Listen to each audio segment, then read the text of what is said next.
So, what's up sa inyo mga ate at kuya? Ako nga pala si Kuya Len at nagbabalik tayo ngayon dito sa Arise Crossover. At makikita nyo no, nasa bagong update island po ako mga ate at kuya. Ito po ang tinatawag na Winter Raid. Ayan, makita nyo. Nasa Winter Raid po ako. And makikita po siya sa pagitan ng Face Heal tsaka Moriton. Mamaya papakita ko rin niya sa inyo ng mas madalian.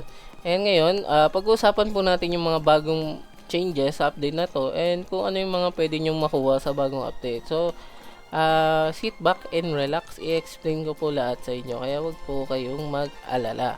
So, ngayon pagpasensahan nyo ko muna yung boses ko kasi medyo nagkakasakit na po ako. Inuubot sipon na po ako. Kaya, kung medyo, marinig nyo po akong sumisingot-singot kasi isipon po talaga ako, no? Pasensya na po. So, yun. Explain na natin. Tuloy na natin mag-explain sa bagong update. So, mga ate, kuya, isa pala sa magagandang update or nadagdag ngayong update ay ang Dungeon Drop Chance. So, makikita nyo, pwede nyo na po makita yung Dungeon Drop Chance and yung amount kung ilan po ba yung ibibigay. Kunyari, ticket, yan po, 100% chance na lagi magda-drop pero amount po siya ng 1 to 21. So, it's depend kung gaano karami makukuha mo sa D-rank. Then, dito makikita nyo yung weapon, pati yung relic. So, makikita nyo ang baba ng chance ng relic, no? Ay, Arise Lock pala to. Arise Lock din pala ang Flicker Chest. Flicker Crest. So, yun. If kailangan nyo ng mga, if gusto nyo malaman yung mga percentage, meron na po. Hindi na po kayo mahihirapan or manghuhula para. So, another na nadagdag ngayong update is quality of life. Ay, taga lang, may winter red. Sige, tapusin muna natin to. So, makikita nyo yung mga, dito, yung dust is nabago na po, no? Medyo nagmura po sila. Kapag, kung ano man yung kailangan na dust mo, madali na lang po sila makuha. Kasi ito, alam ko, 10 to dati, para sa isang powder dust. Kailangan mo ng 5 common. Ngayon po, 5 na lang. Ito dati ata, 15 or 10.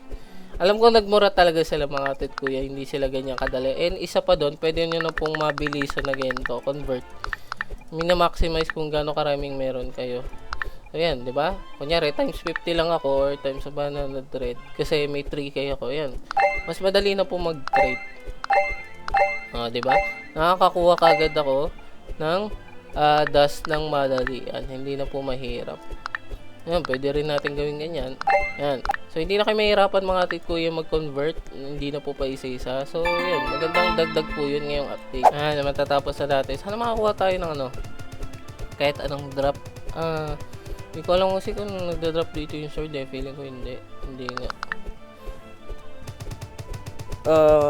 Mythic weapon. Please, mythic weapon. Please, please, please. Please, mythic weapon. Mythic weapon. Nakuha ko? Wala.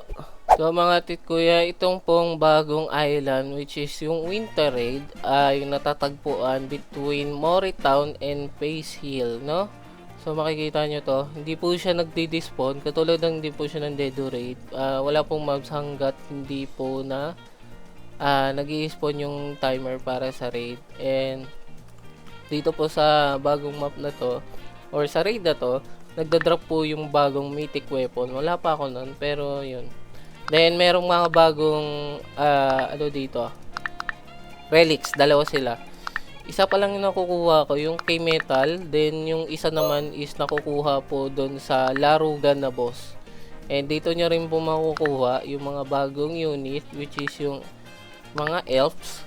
To, pati si Laruda, tsaka si Metal. So, dito nyo rin po sila makikita or makukuha. Kaya kung kailangan nyo ng kung kailangan nyo ng ibang unit na mas malakas, pwede kayo dito mag-grind. Lalo na yung mga medyo bago pa lang. Pero yung mga boss, siguro hindi nyo mag-grind kasi malakas po yung boss. Yung mga lang, eto, if bago pa lang kayo, pwede nyo i-grind to. Alam ko mas malakas to mga to kaysa sa sa Unsoldier. And double S sila pag nag-i-spawn. Eto, pakita ko. Elf. And double S and S po sila nag-i-spawn. Kaya yan, maganda po sila kung gusto nyo ng upgrade sa shadows nyo. sa beginners. So, ngayon, pag-usapan na po na natin ang mga guilds, mga tet kuya. Madami pong nagbago sa guilds. Umpisahan po natin sa leaderboard. So, sa leaderboards, tinanggal po nila yung mga leaderboard guild na parang nag-cheat or something. Anything na, pasok doon sa kategory na may ginawa silang pinagbabawal is natanggal po sila sa leaderboard and bawal po sila sa public server. Pwede pa rin sila sa private pero bawal na po silang mag-join ata ng public. So, yun po yung pagkakaintindi ko sa ginawa ng mga devs. Pero dapat permanent ban na lang, 'di ba? If ever. Yun, so nakita nyo may mga nagbago. Alam ko nagbago talaga yung leaderboard eh. Meron dito yung mga malalakas na nawawala. Yun, kita nyo. So, yun, kung kayo, siguro pwede kayo maban if nag-cheat kayo or something. And another changes po sa guild, mga ate kuya, is yung sa upgrades. May bago pong upgrade, yung extra relic. Okay? Yung extra relic, makaka-equip po kayo ng another relic. Katulad nito. Pwede po kayo mag-equip ng same, kunyari, drop chance, parehas. Pero magkaiba po sila ha. Hindi po dapat parehas na site node kasi hindi nyo pwede equip. Dapat po magkaibang galing na relic. Ako po kasi, kaya po may dalawa ako, hindi ko po binili yung guild, or hindi ko po binili yung guild relic. Dahil din po to sa bagong game pass na tinatawag na extra relic. So yan, pwede nyo po siya mabili ng 4549. Yan, nakita nyo naman wala na akong ticket kasi kakabili ko lang po talaga yan. Yan, nabili ko yung extra relic para maka-equip ako ng dalawang drop chance. Kailangan ko po to or kailangan nyo to if mag-grind kayo ng mythic. So kung shadow naman, mag-equip kayo ng Arise Lock. Syempre, yung sa Veil tsaka yung sa Mori Town kasi wala po ako nun. Yung Sparkling something. Yun, wala po ako nun. Yun, pwede nyo gawin yun. Nga pala mga tit kuya, na-upgrade din pala yung dagdag members ng guild. Nakikita nyo, 12/65 na kami. So, if gusto nyo po sumali sa guild namin, comment lang kayo sa baba ng user nyo, i-add ko kayo, then join lang po kayo sa akin para ma-invite ko kayo. So, yan. Wala namang iba nang nagbago sa guild bukod po doon. Major na binago lang talaga yung issue leaderboard, lalo na yung mga na-detect na nag-cheat or nag-hack, tinanggal po sila sa leaderboard. So, another changes na dinagdag nila mga tit kuya this update is meron na pong bagong max level. Tingnan nyo. Makikita nyo level 53 po ako, pero ang max level na po is 125. So, yun, may nadagdag na bagong level. Kung max na kayo, pwede na ulit kayo mag-grind ng dungeon para magpa-max level ulit. Kasi kailangan nyo po yan para sa mga stats. Nakikita nyo to, tutulong po yan para mas mapadali yung pagre-raid or pagda-dungeon nyo. Malaking tulong po yan, lalo na yung shadow power and weapon mastery. Last mga tet kuya, meron pong bagong code. Papakita ko sa inyo. Ang pangalan ay Winter Raid. Yan. Kita nyo, Winter Raid. Send. So, makaka-claim nyo, Winter Raid. Hindi ko alam kung ano pinibigay. Ayun, ticket. 50. Kasi may 1 akong ticket eh. 50 tickets and ano pa? Nadagdag sa akin. DOS. DOS po.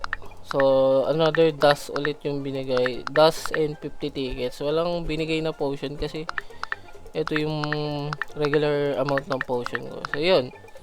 Claim nyo kasi sayang din yung ticket. So, hanggang dito lang tayo ngayon muna mga tet kuya. And kailangan ko po mag-grind talaga ng Winter Raid. Sana may natutunan kayo about dito sa bagong update. And comment kayo kung ano sa tingin nyo. Ang rating nyo dito sa bagong update. Sa akin, para sa akin is nasa 8 out of 10. Kasi nag-expect ako ng bagong city. Wala pala. Pero raid yun dinagdag nila. Which is, hindi naman masama. Pero masyado kasi malalakas yung boss. Kaya kailangan talaga natin i-grind yung mythic weapon kung gusto nyo talagang mabilisan na grind na dito. Kaya yun, sana may natutunan kayo mga tit kuya. Ingat kayo and God bless sa inyo. Kita-kita tayo sa next episode. Huwag nyong kakalimutan mag-like and subscribe. Hit nyo na rin yung notification bell para updated po kayo sa next video. So, paalam!